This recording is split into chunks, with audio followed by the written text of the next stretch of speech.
యేసుక్రీస్తు ప్రభువారి నామం పేరట అందరికీ శుభాభివందనములండి. మరలా ఈ ఉదయకాల సమయంలో మనమందరం ఏకీభవించి ప్రార్థించడానికి, ప్రభువును స్తుతించడానికి చక్కటి అవకాశం మనకు అనుగ్రహించి ఉన్నారు. రాత్రి చక్కగా నిద్ర పట్టిందా అండి?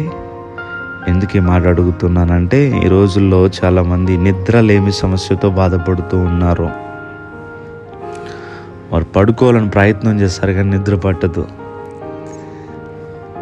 కానీ మనందరికీ కూడా కడుపు నిండా ఆహారము, కంటి నిండా నిద్ర ఇస్తున్నారు కదా దేవుడు. ఎంత స్తుతించినా మనము రుణస్తులమే.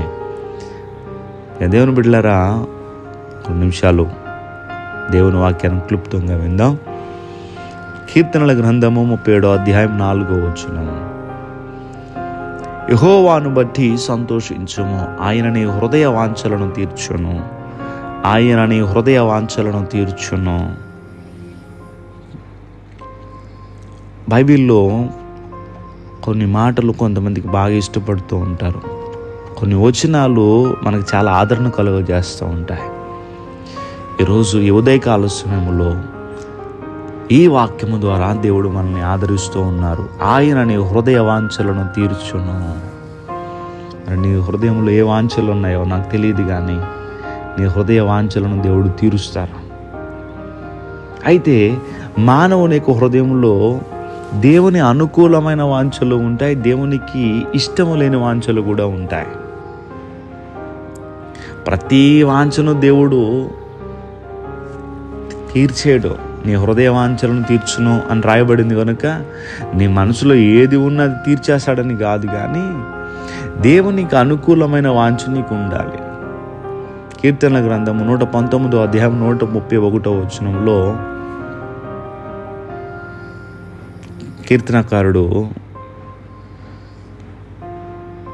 ఇలా అంటున్నారు, నీ ఆజ్ఞల యందైన అధిక వాంఛ చేత అంటున్నాడు. దేవుని ఆజ్ఞల పట్ల వాంఛ కలిగి ఉన్నాడంట భక్తుడు. ఎంత మంచి వాంఛ కదా. మనకేంటో అన్ని అక్కర్లేని వాంఛలన్నీ వస్తాయి మన హృదయంలోనికి. కానీ భక్తుడిని చూడండి, ఎంత చక్కగా దేవుని ఆజ్ఞల పట్ల వాంఛ కలిగి ఉన్నాడంట.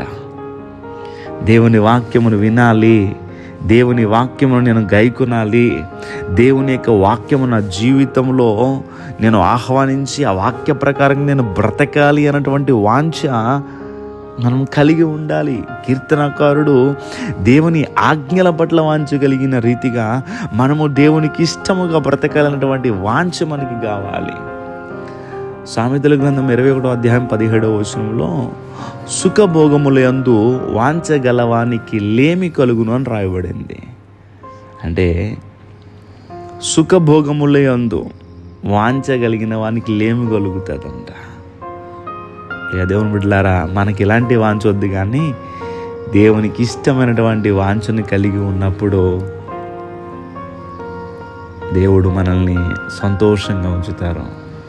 యెహోవాను బట్టి సంతోషించుము, ఆయన నీ హృదయ వాంఛలను తీర్చును. మరి ఈరోజు ఈ ఉదయకాల సమయంలో నీ హృదయ వాంఛలు ఎలా ఉన్నాయో, నీ కుటుంబ పరిస్థితులను బట్టి, నీ యొక్క ఉద్యోగమును బట్టి, నీ చదువును బట్టి, నీ యొక్క జీవితమును పట్ల, నీ భక్తి పట్ల ఏ వాంఛ కలిగి ఉన్నావో, మేలైనది యోగ్యమైనటువంటి వాంఛ దేవాది దేవుడు నీ జీవితంలో నెరవేర్చునుగాక. దయచేసి ప్రార్థన చేసుకుందాం. సర్వశక్తిమంతుడా, మీకు వందనములు. ఈ ఉదయకాల సమయంలో మేమందరం ఏకీభవించి ప్రార్థించడానికి ఇట్టి అవకాశం ఇచ్చిన్నారు. ఈరోజు మీరు మాతో మాట్లాడిన వాక్య ప్రకారముగా మా వాంఛ ప్రభువా మీరై ఉండాలి. మీ వాక్యము మా జీవితంలోనికి ఆహ్వానించి వాక్యానుసారమైనటువంటి బ్రతుకులు మాకు కావాలనే వాంఛ మాలో కలుగును గాక.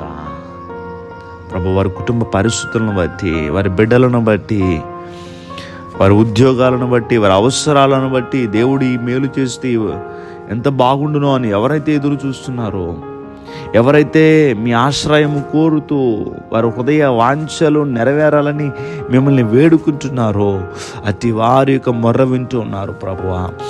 వారి హృదయ వాంఛలన్నీ కూడా యేసుక్రీస్తు వారి నామం పేరట తీర్చబడును గాక.